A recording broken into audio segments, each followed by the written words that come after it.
Matt is not anywhere close to the man that I dreamed my daughter would marry. Matt is not welcome in my home.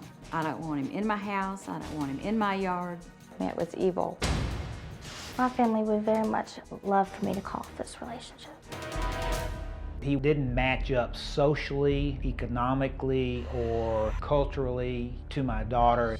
Matt is in recovery for drugs and alcohol. I never knew he was on drugs. I was selling and dealing. I had a very expensive habit to support. I have taken money from Jessica to get high.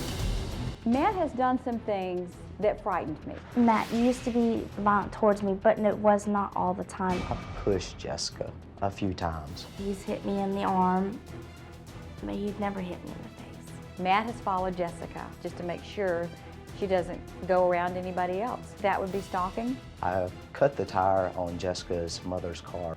I didn't want her to leave. The whole time that I've known of your relationship with him has been volatile and dangerous for you. I wrecked Jessica's car and I left the scene. He was drunk. Matt left the scene of the accident with my daughter hurt. It didn't even register. Matt has helped me overcome my self-esteem issues and my drug issues. Before I met Matt, nobody understood me. Nobody was capable of helping me. And he stuck through it.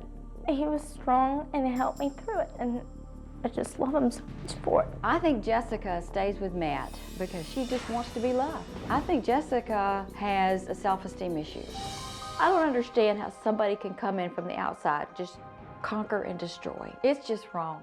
If my family never accepts Matt, I still will marry Matt. She is my best friend, my confidant. I just wish my mother would just find it in her heart to have some kind of forgiveness. I'm not asking her to forget. If Jessica and Matt got married, it would be a nightmare. I would not be willing to give her away, nor would I pay for the expense of them getting married. Dr. Phil, I want my father to walk me down the aisle. Please help my family understand.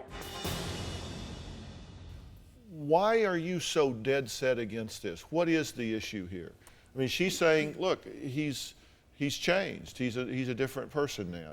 If I really felt like you had wisdom to make good, instinctive choices of a mate right now, there might be less of an issue. But you have a history of making poor choices of people that you go out with. I feel like you don't have the self-esteem. You ought to be flicking a guy like this off your shoulder. He does nothing for you. He doesn't build you up. You have never, ever once told me why you loved him, other than that you just love him.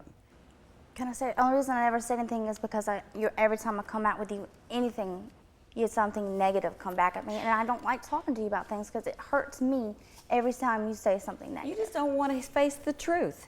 The reason we don't have anything positive to say is because we can't find anything positive. We're searching, trying to find some ground to hang on to, and it's a slippery slope every time we try to grab something. There is nothing What is your positive. biggest objection to this guy? As a father, you feel protective of your daughter, of course. What has he done that you so object to? Don't speak in abstractions. What is it about this boy you just don't like?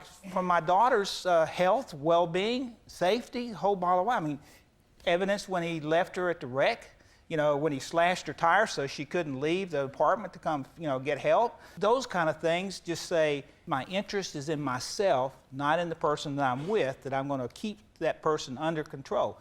She's going to college, she's doing well. He told her she could never go to school. No, he never said that I could never go to school. Why was it okay with you for him to do those things? It's not that it was okay. I was in a sick mental state, and he was in a sick mental state. Okay, but it was okay with you at the time because you kept going. You stayed in the relationship. He has been abusive with you. He has been negligent of you. He has been completely disrespectful of the law, of his own well-being, your well-being.